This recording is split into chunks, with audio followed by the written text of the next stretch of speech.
Welcome to MarineMax in sunny Pensacola. Today I'm going to go over this 2021 Coastal Explorer 251 Grady. Let's start from the stern. This comes with a 300 horsepower digital motor, and one good feature on this, or unique feature, it has the new Helmmaster EX, so that gives you electric steering instead of the hydraulics, so no more pumps and hose lines. And if you look at the helm here, we have push button starting, and for the Helmmaster EX we have the new key fob. It does float, but I wouldn't recommend it.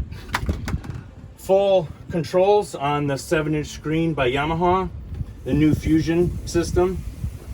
And as we walk forward, have a nice casting deck with filler cushions and large retractable back seats. Plenty of rod holders you can see throughout. This does come with the optional troller package, battery, charger, and troller plate.